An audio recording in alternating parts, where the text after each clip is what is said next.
The Browning M2 50 caliber machine gun earned its nickname Ma Deuce for good reason. And when John Moses Browning finalized the design in 1921, he created what military historians still call the most successful heavy machine gun in history.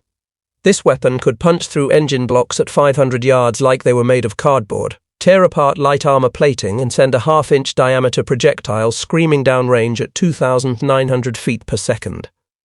By 1942, every American infantry company fighting in the Pacific wanted as many of these mechanical monsters as they could get their hands on. The psychological impact alone was worth its weight in gold to commanders. Japanese soldiers called it the woodpecker of death because of its distinctive firing rhythm that announced their doom. But here's what the recruiting posters and training films never mentioned to the young men signing up. The M2 had a fatal flaw that every machine gunner learned to fear once they saw combat.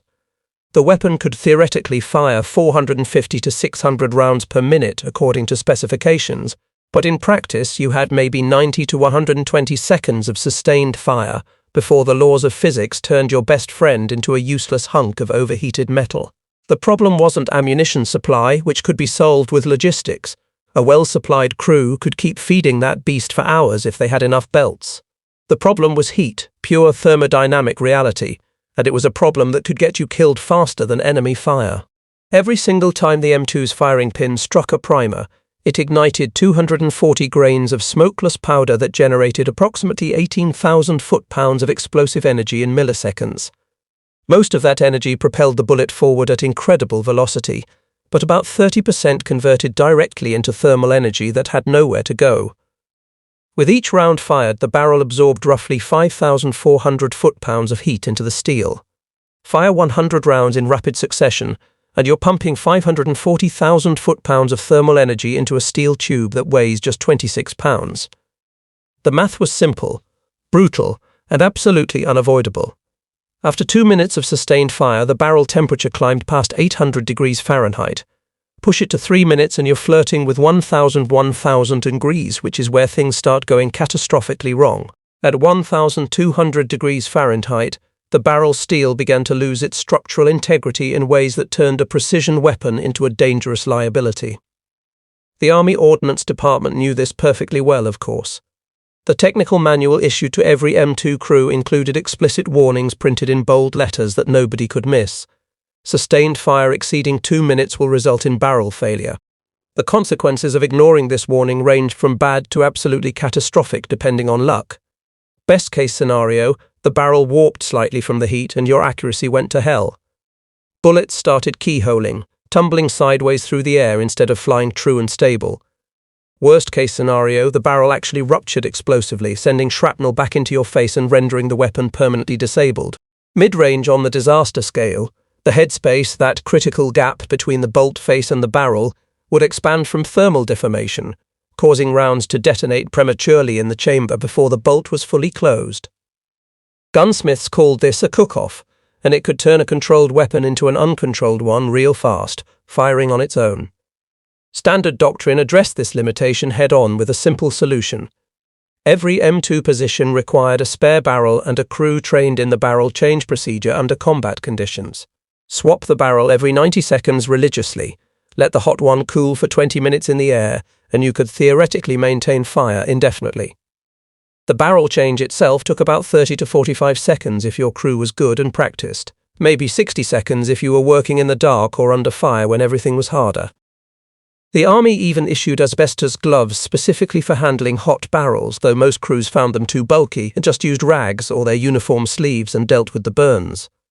But all of this assumed one critical thing that doctrine writers sitting in comfortable offices took for granted. You had time to stop shooting for those precious seconds. You had the luxury of not firing while the enemy politely waited. Guadalcanal in November 1942 was where the Empire of Japan came to test whether American forces could be driven back into the sea and off their first offensive. The island, roughly 90 miles long and 25 miles wide, had become the focal point of the entire Pacific War after Marines landed there on August 7th in the first major American amphibious operation. By November, the fighting had devolved into a brutal stalemate centered around Henderson Field, the only operational airstrip in the Solomon Islands chain. Whoever controlled that airstrip controlled the sky above the surrounding ocean. and whoever controlled the sky would win the Pacific. Everyone understood that. The Marines had established a defensive perimeter around Henderson Field, but that perimeter was stretched dangerously thin, held together by exhausted men and determination. The 1st Marine Division had been fighting continuously for 3 months straight, taking casualties daily from combat, disease and malnutrition, and reinforcements were arriving slower than men were falling. On the night of November 12th, intelligence reports indicated a major Japanese offensive was coming soon. They were right about that. What those reports failed to capture was the scale of what was about to hit them. This wasn't going to be a probing attack or a harassment mission to test defenses. Imperial General Headquarters had committed the entire 38th Infantry Division, fresh troops straight from Japan, with orders to break through the American lines and retake Henderson Field at any cost in blood. Marine Corporal Tony Stein, known to his squad simply as Tony, held a defensive position on what the maps designated as Hill High 32, though everyone just called it Henderson Ridge. The ridge formed a natural barrier on the southern approach to the airfield, elevated about 50 feet above the surrounding jungle that provided clear fields of fire. Stein's M250 caliber was positioned to cover a draw, a natural corridor between 2 higher hills where the vegetation thinned out just enough to create a kill zone about 80 yards deep and 40 yards wide. Military analysts would later call it a textbook defensive position with perfect geometry. Stein called it a death trap, because if the Japanese came through that draw in force with determination, his 3-man gun crew would be the only thing stopping them from rolling up the entire right flank of the defensive line. The attack began at 0230 hours on November 13th, with typical Japanese precision. No artillery preparation to warn them, no probing attacks, just shapes moving in the darkness with purpose. Lots of them advancing with the kind of discipline that comes from professional soldiers who've trained together for years, not conscripts. The 38th Division wasn't green troops fresh from training. These men had combat experience in Manchuria and China against the Chinese army. They knew exactly what they were doing and how to do it. Stein's assistant gunner, Private Eddie Morrison, spotted them first through the darkness. His eyes adjusted to the tropical night. He was estimating at least 200 men forming up in the tree line, based on movement, maybe more behind them in reserve. They were carrying Bangalore torpedoes to breach the barbed wire, scaling ladders to cross the defensive trenches, and enough small arms ammunition to sustain an assault for hours of fighting. This is where the math turned ugly and unavoidable for Stein.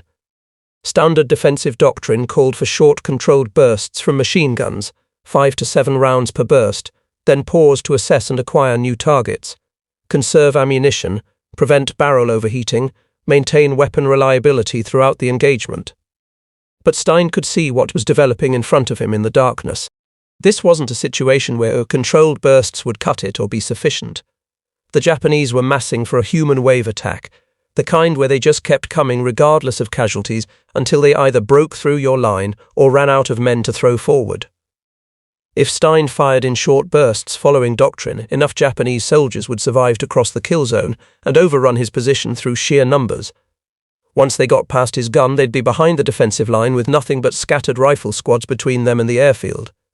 Stein had 2 spare barrels for his weapon, standard issue. Following doctrine precisely, that gave him maybe 6 minutes of total firing time spread over 30 minutes of combat, accounting for barrel changes and mandatory cooling periods. His loader, Private First Class Jack Chen, had 12 ammunition cans stacked within arm's reach, 600 rounds ready to go immediately with runners standing by to bring more from the rear. The ammunition wasn't the problem at all, time was the problem, and physics was the enemy. Stein was looking at an assault force that would take at least 8 to 10 minutes of sustained fire to stop or break their momentum.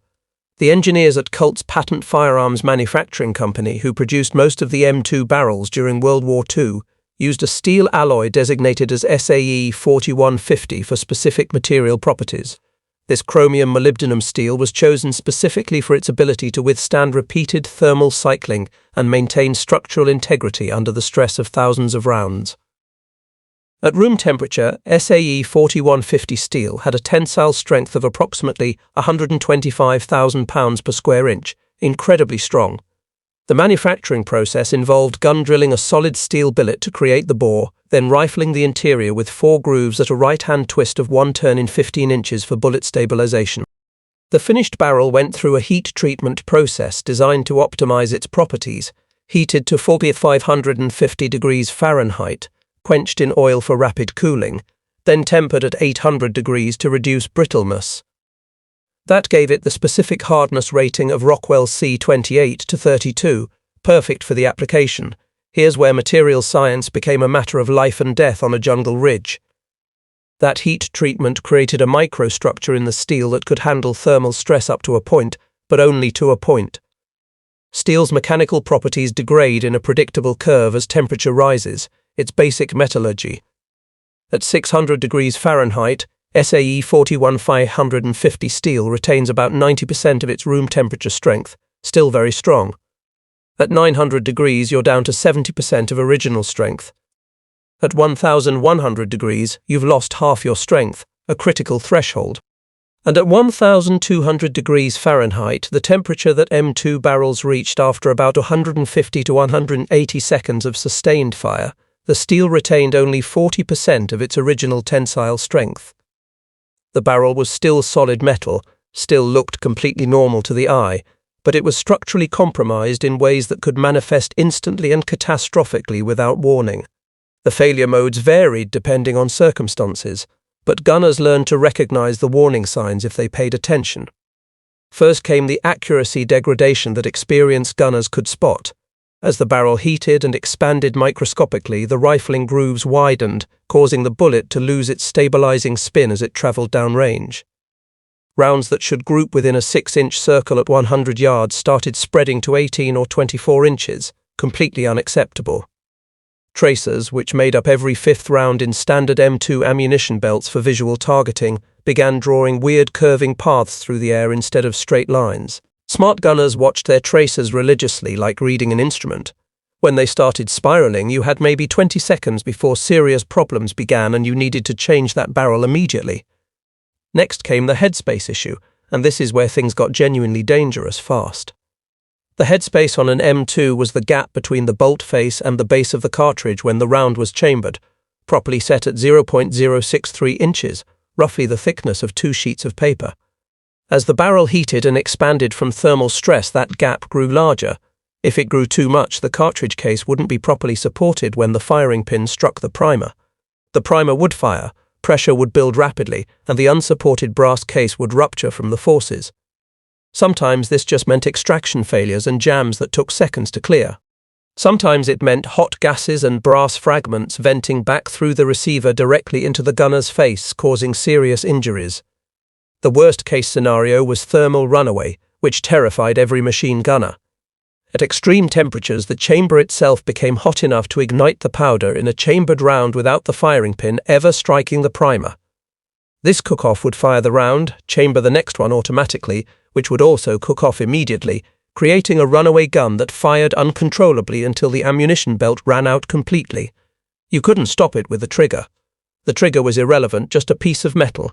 Your only option was to break the ammunition belt physically, and if you were in the middle of combat with enemies charging, that might not be feasible or safe. Marine Corps after-action reports from Guadalcanal documented 23 separate instances of M2 barrel failures during the first 3 months of fighting on the island. 7 resulted in complete barrel ruptures that destroyed the weapons. 4 caused serious injuries to gun crews, burns and shrapnel wounds. In one particularly grim incident on October 8, 1942, a cook-off killed a corporal from the 1st Battalion 7th Marines when the runaway gun traversed on its mount and swept rounds across his own position. Anthony Peter Stein was 23 years old on November 13, 1942, which made him one of the older men in his squad, practically ancient by combat standards. He'd grown up in Dayton, Ohio, where his father worked as a tool and die maker at the National Cash Register Company, Precision Manufacturing. Tony followed his father into machining after high school, spending 3 years learning precision metalwork and the behavior of materials before the war started and changed everything.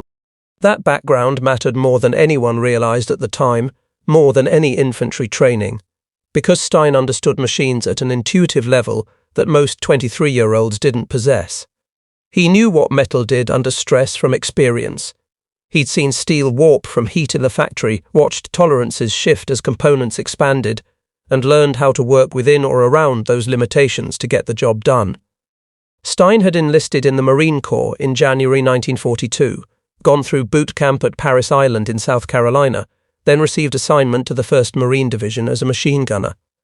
The Corps put him on the M2 specifically because of his mechanical aptitude shown during training. The weapons platoon sergeant took one look at his civilian work history and said immediately, "You're on the 50. By November 1942, he'd fired approximately 8,000 rounds through various M2s during training and combat operations.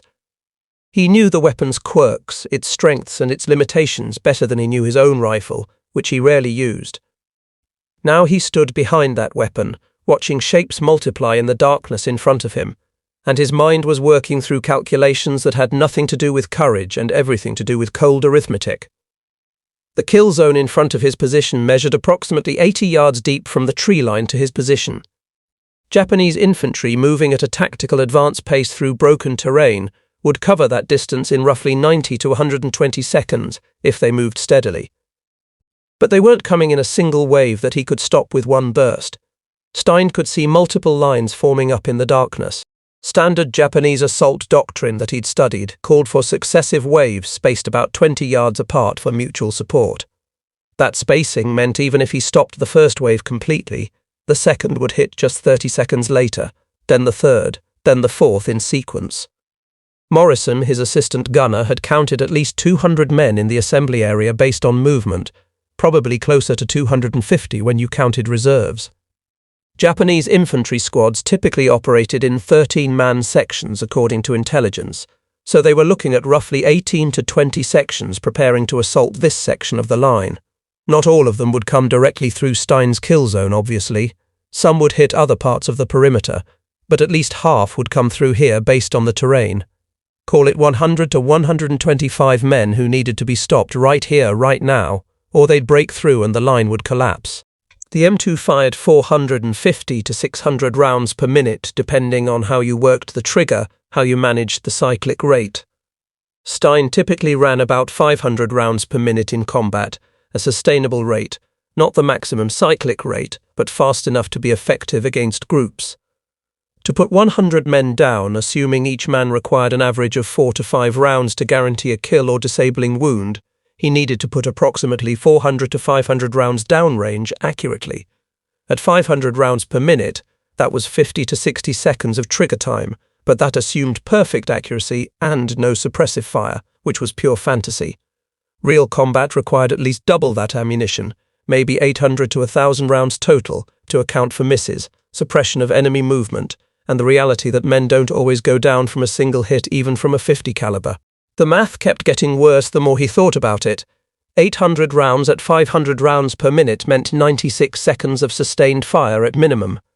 Add in the time needed to traverse the gun left and right to engage targets across the entire width of the kill zone, and you were looking at 2 minutes minimum of continuous firing. But the Japanese were coming in waves, not all at once in a single mass. The assault would last at least 5 minutes from first contact to the final enemy soldier, either dead, wounded, or driven back into the jungle. To maintain effective fire throughout that 5-minute window, accounting for barrel changes that took precious seconds, Stein would need to actually shoot for approximately 8 to 10 minutes total. He had 3 barrels total, 1 mounted and 2 spares. Standard procedure gave him 6 minutes of firing time spread over 30 minutes with cooling periods. He was at least 2 minutes short of what he needed, probably 4 minutes short if things went badly the way things always went badly in combat. Stein made his decision in about 5 seconds, which is all the time he had before the Japanese started moving forward. What he did next violated every technical manual, every regulation, and every piece of official doctrine the Marine Corps had ever written about the M2 Browning and proper weapons handling. But it was based on solid thermodynamic principles that any machinist would understand instinctively, even if every officer in the Corps would have court-martialed him for even suggesting it to others. The concept was evaporative cooling, the same physics that makes you feel cold when you step out of a swimming pool on a windy day, basic science. When liquid water converts to vapor, it absorbs an enormous amount of energy from its surroundings, approximately 540 calories per gram at sea level. This latent heat of vaporization is why sweating works as a cooling mechanism for your body in hot weather, and why pouring water on hot pavement makes that distinctive sizzling sound. Apply liquid to a superheated metal surface and you create an extremely efficient heat transfer mechanism that works instantly. The liquid absorbs thermal energy from the metal rapidly, converts to steam, and carries that energy away into the atmosphere as vapor. Industrial machining operations had used liquid cooling for decades. By 1942, it was standard practice. Cutting tools, drill bits, and milling machines all operated with constant coolant flow to prevent thermal damage to expensive equipment. The coolant was usually a mixture of water and soluble oil, but in emergency situations, straight water worked fine and was readily available. Stein knew this from his days at National Cash Register, watching machinists work. He'd seen what happened when coolant pumps failed on the factory floor. Tools overheated and failed within seconds. He'd also seen machinists jury-rig emergency cooling systems using whatever liquid was available in the moment, including some creative solutions that would never appear in official manuals or training documents. The problem with cooling an M2 barrel in combat was simple logistics that couldn't be solved conventionally.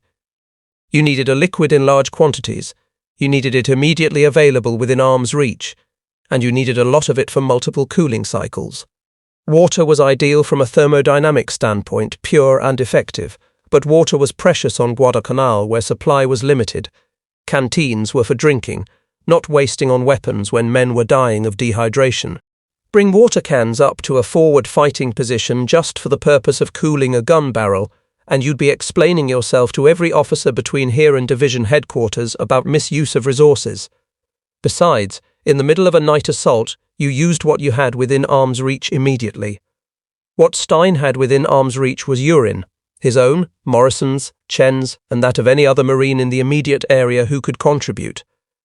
Human urine is approximately 95% water, with the remaining 5% being dissolved urea, creatinine, uric acid, and various salts, all organic compounds.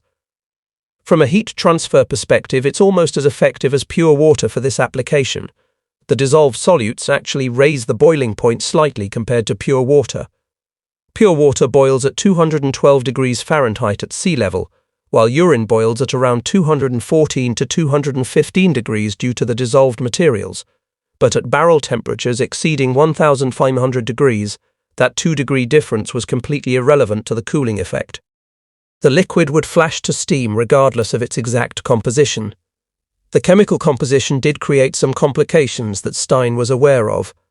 Urea decomposes at high temperatures into ammonia and carbon dioxide, which meant the process would produce a distinctly unpleasant smell that everyone would notice. The dissolved salts could theoretically leave residue deposits inside the barrel after the water evaporated, though at the temperatures involved, most organic compounds would simply combust and burn away. The uric acid might cause minor corrosion issues to the steel if left for extended periods. But that was a problem for tomorrow and the armory. Today's problem was keeping the barrel cool enough to fire continuously for 10 minutes, and tomorrow didn't matter if you didn't survive tonight. Corps regulations explicitly prohibited what Stein was about to do, so the specific wording was buried in Technical Manual TM 9-1C-T under the section titled Unvirtuous Cooling Methods that most people never read. The manual stated clearly, under no circumstances should gunners attempt to cool barrels using non-approved liquids including seawater, alcohol, petroleum products or bodily fluids. Such practices may cause permanent damage to barrel surfaces and create unsafe operating conditions. The regulation existed because previous wars had taught the army that soldiers would try anything in desperation when their lives were on the line, and some of those things made situations worse rather than better and got people killed. Stein didn't care about regulations written by people who'd never been in combat. He cared about math, physics, and the 200 Japanese soldiers who were about to rush his position in the next few seconds. The first burst went out at 7 hours, 35 rounds that cut through the lead Japanese section like a saw through bamboo. Stein worked the trigger in controlled patterns, letting muscle memory guide the traversing and elevation controls, while his conscious mind tracked a different problem entirely. He had maybe 90 seconds before the first barrel change would be necessary. Morrison already had one of the empty ammo cans positioned next to the gun within reach, and both he and Chen knew exactly what was about to happen because Stein had explained it in about 15 seconds of whispered instructions that probably violated 3 or 4 articles of military justice. The Japanese kept coming forward because they had to. Orders were orders. Once you commit to a night assault, there's no calling it off halfway when you're exposed. The second wave was already moving before the first wave survivors hit the dirt seeking cover. Stein put another 40 rounds into the mass of advancing soldiers, walking the fire from left to right across the kill zone methodically. The muzzle flash lit up the night like a strobe light, destroying his night vision completely but illuminating targets with perfect clarity for half-second intervals. He could see faces clearly in those flashes, young faces, determined faces, terrified faces, all coming toward him. He kept firing because stopping meant dying. At 92 seconds into the engagement, the barrel was approaching critical temperature and he could feel it. Stein could feel the heat radiating from the weapon even through the standard firing position, waves of thermal energy. The tracers were starting to spiral slightly, that telltale sign that the rifling was losing its grip on the bullets as they travelled down the bore. He yelled barrel over the gun's continuous hammering, and Morrison already had his hands on the barrel release mechanism before the word was complete. Standard barrel change procedure required the gunner to lift the barrel locking pin, rotate it 90 degrees, then withdraw the barrel to the rear carefully. Morrison had practiced this about 1,000 times in training and combat. He did it in 12 seconds flat. Chen was ready with the ammo can positioned perfectly, not the full one with ammunition, the empty one they'd prepared. Stein grabbed the hot barrel from Morrison with his bare hands through cloth, held it horizontal so it wouldn't drip, and Chen poured the contents directly onto the steel in a steady stream. The effect was instantaneous and absolutely dramatic, unlike anything in the manual.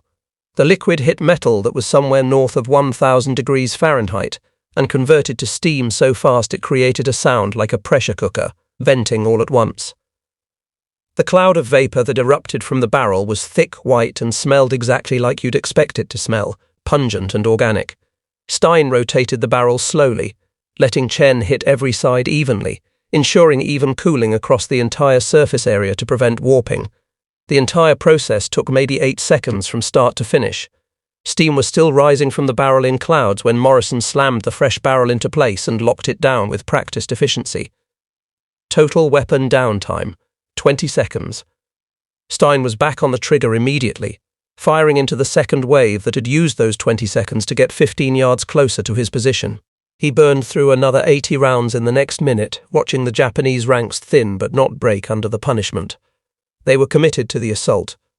Command had probably told them this was the breakthrough attack, the one that would retake Henderson Field and change the course of the entire Pacific War. They believed it enough to keep coming despite the casualties piling up. The smell was absolutely atrocious, worse than anything Stein had experienced. Ammonia from the decomposing urea mixed with cordite smoke and the metallic tang of vaporized steel created an atmosphere that would make you gag if you weren't too busy trying to stay alive. Stein's eyes were watering partly from the chemical assault on his sinuses and partly from the smoke and muzzle flash that never stopped. He didn't care about comfort or dignity. The gun was still firing, still putting rounds on target accurately, and that was literally the only thing that mattered in the universe. At 4 minutes into the engagement, Stein was on his second barrel change, the procedure becoming automatic. The first cooled barrel had been sitting in the night air for 3 minutes and was ready to go back into service according to temperature. Chen hit it with another round of liquid cooling as insurance before installation, producing another cloud of steam that briefly obscured the entire gun position from view. The Japanese assault troops must have seen those steam clouds rising and wondered what kind of weapon the Americans had deployed against them. The engagement lasted 9 minutes and 40 seconds from first shot to last, an eternity in combat. Stein fired 847 rounds total, rotating through his 3 barrels 4 complete cycles with Chen performing emergency cooling on each barrel twice per cycle. The gun never jammed once, never misfired, never failed to fire when he pulled the trigger. When the last Japanese soldier either fell or retreated back into the jungle darkness in defeat, Stein's hands were shaking so badly from adrenaline that he couldn't light a cigarette to calm his nerves. Morrison had to do it for him, his hands steadier. The sun came up 6 hours later and revealed what they'd done in the darkness. Bodies were stacked in overlapping rows across the kill zone, thickest at about 40 yards out where the second and third waves had collided with the first wave's casualties and couldn't advance. The Division Graves Registration Unit spent 2 full days cataloguing the dead in front of Stein's position alone. Official count 73 confirmed enemy killed in action directly attributable to the M2 position on Henderson Ridge. Another 15 to 20 probable kills where blood trails led back into the jungle, but no bodies were recovered to confirm. Captured Japanese soldiers from the 38th Division later reported during interrogation that their officers had specifically identified Stein's gun position as the breakthrough point in their planning, expecting to overwhelm it through sheer numbers and momentum.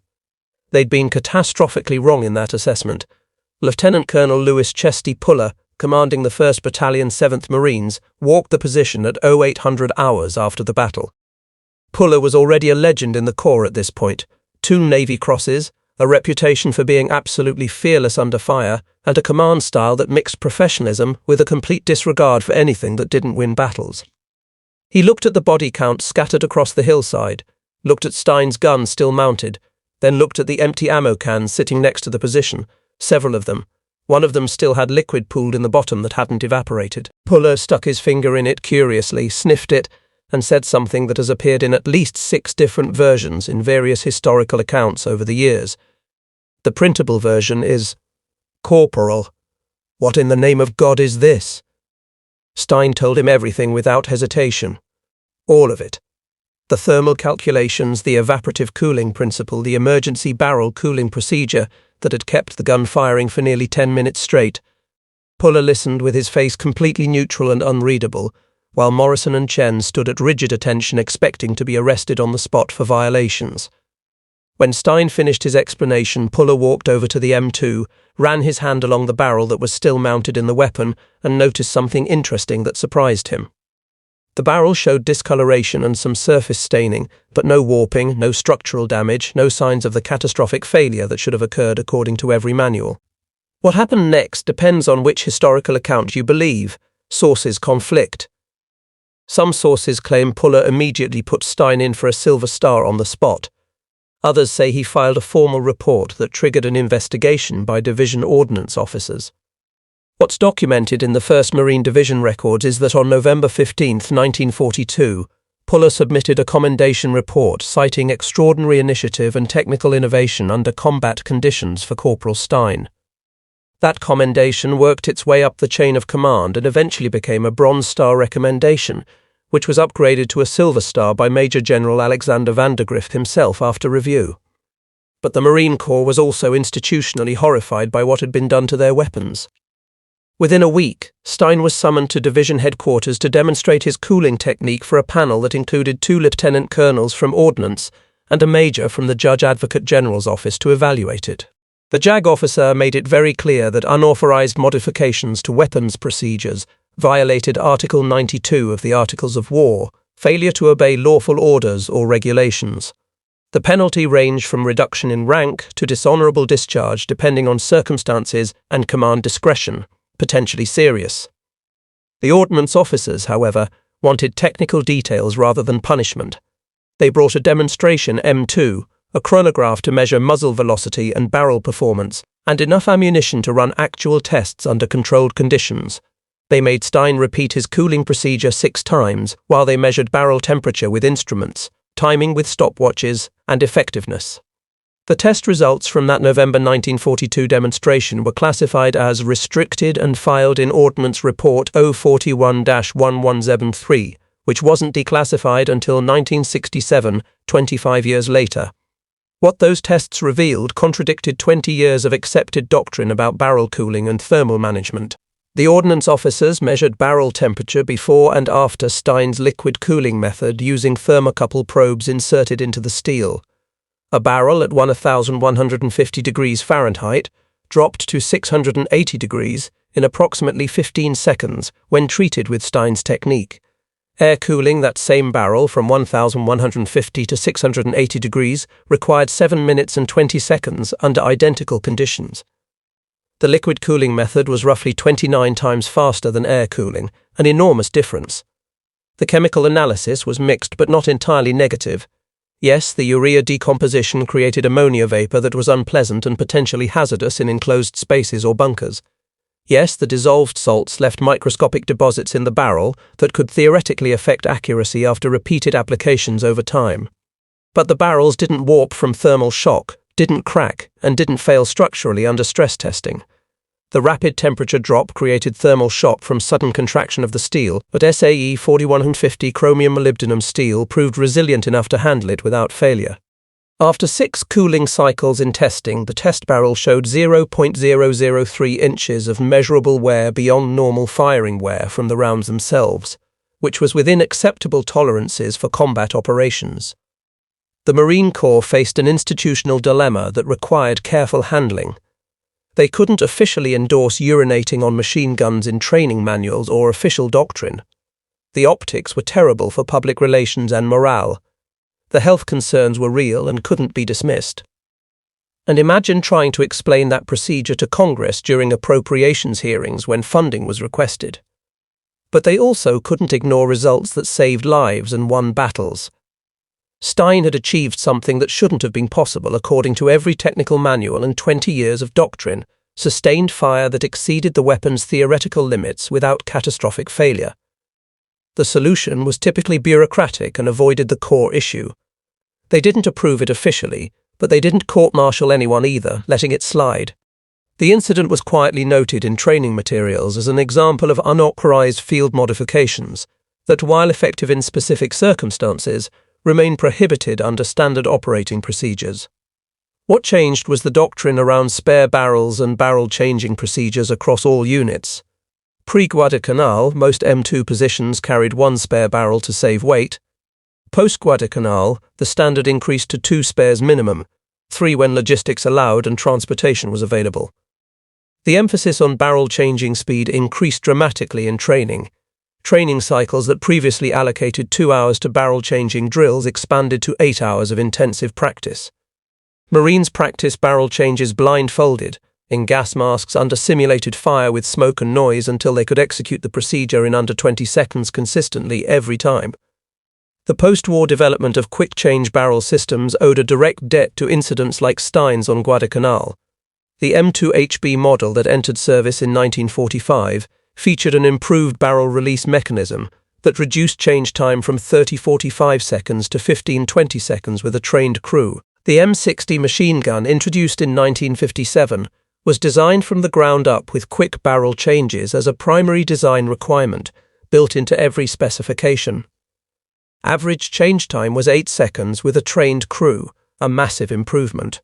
The M240 and M249 systems that followed built on this doctrine systematically, treating the barrel as a consumable component that crews would swap multiple times per engagement as routine procedure. Military research into barrel cooling continued through the Cold War with serious scientific investigation. Aberdeen Proving Ground ran classified tests in 1954, exploring various emergency cooling methods systematically, including water, oil, compressed air, and yes, urine, as Stein had used.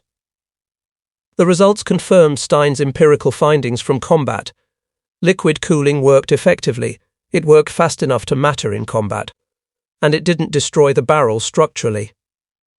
The tests also explored using pre-positioned water containers at defensive positions specifically for barrel cooling, a practice that became standard in Vietnam-era doctrine for fixed positions. Tony Stein survived Guadalcanal and the immediate aftermath, then fought through the rest of the Pacific campaign with distinction. He earned a battlefield commission to second lieutenant at Bougainville in 1943, survived the absolute hell of Peleliu in 1944, and landed with the 5th Marine Division at Iwo Jima on February 19, 1945. On that black volcanic sand beach under withering fire, Stein led 8 separate charges against fortified Japanese pillboxes, personally destroying 4 enemy positions with demolitions, and evacuating wounded Marines under fire when others couldn't reach them. He was killed by sniper fire on the 3rd day of the battle, February 21st. President Harry Truman awarded him the Medal of Honor posthumously for his actions on Iwo Jima. The citation mentioned his extraordinary heroism and conspicuous gallantry above and beyond the call of duty, but it didn't mention Henderson Ridge or the night he kept a gun firing for 10 minutes straight using nothing but physics, desperation, and available liquids. The M2 Browning he used that night in November 1942 is serial number 324775, carefully preserved. It survived the war, served in Korea through that conflict, and was finally retired from active service in 1968 after firing an estimated 400,000 rounds over 26 years. It now sits in the National Museum of the Marine Corps at Quantico, Virginia, displayed with honor. The placard next to it doesn't mention the cooling tricks Stein developed. Some stories the Corps prefers to keep among Marines who understand that winning battles sometimes requires breaking rules that weren't written for the specific kind of hell you're facing in the moment. The men who held Henderson Ridge that November night knew the truth that never made it into official reports. Sometimes innovation smells bad, violates regulations, horrifies headquarters officers, and saves lives anyway. That's not in any manual or training film, but it should be.